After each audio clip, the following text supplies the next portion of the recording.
So we've got two issues here. We've got China's harsh COVID-0 policy, and we've got the death of a young Iranian woman in Tehran. How do you see these two separate issues in separate countries becoming the trigger point for these demonstrations against authoritarian regimes?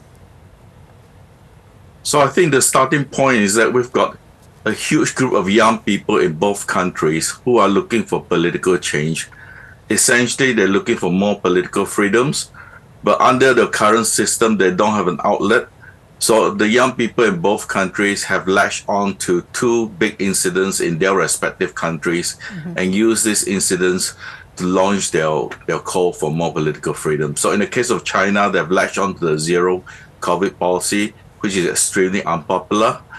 The reason being that people are not allowed to travel. And as you know, China is a vast country. People travel all the time.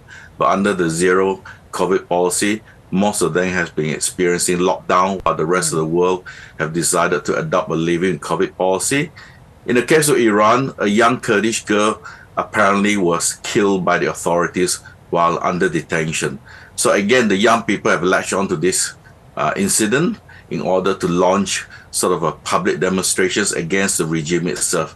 But the underlying theme is that all these young people want more political freedoms and they want to reform the political systems in their respective countries. Yeah, it is interesting, isn't it? When we do look at the footage, it does seem like a lot of young people, there are a lot of students that are involved in this. They're really galvanizing the support. But along the way, movements in both countries have really swelled. And now it does seem that more and more people from all walks of life and ages are actually joining in the protest as well. How successful do you think either demonstration or unrest will be in terms of regime change? So this is what we call a social movement. The key to it will be how many other groups will be joining them in terms of applying pressure to the regimes. So what we see in Iran is that there are many other dissatisfied groups that has also latched on to the killing of this young lady, and they've joined the students in trying to force the regime in Tehran to make substantive political changes. In China, I suspect the picture might be slightly different. The reason is because the whole country has been under lockdown for a very long time. So many of the groups in China may not be willing to come out to confront the authorities.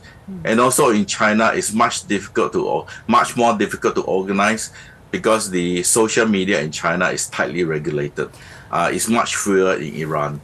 So a lot will depend on how many groups come and join the students, and also how widespread are the protests going to be. If it's going to be very, very widespread, then I suspect the regime will have no choice but to deal with this issue. In the past, we have seen Western democratic alliances using unrest in authoritarian countries to try to push their own agenda, to try to push democratic reforms as well, to infiltrate these countries and to try to topple the regime. Are you surprised you're not seeing this now in either country? No, I would argue that the Americans are doing something with the student protests in Iran. But in the case of China, I think it's much more difficult. I think in the case of China, I'm not so sure that the students in China are trying to replace Xi Jinping or trying to topple the regime. What they want are reforms and more political freedoms. But in the case of Iran, it's very clear that they're trying to pull down the sort of religious authorities in Iran, and they're trying to reform the political system in Iran completely. So I suspect the Americans do have people on the ground in Iran, and they are supporting the students.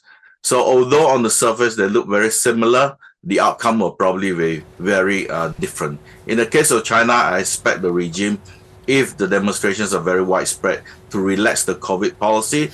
But in the case of Iran, I suspect the response from the authority will be very brutal because we're talking about regime change. All right, James Chin there, Professor of Asian Studies at the University of Tasmania. Thank you so much for sharing your insights with us. Thank you.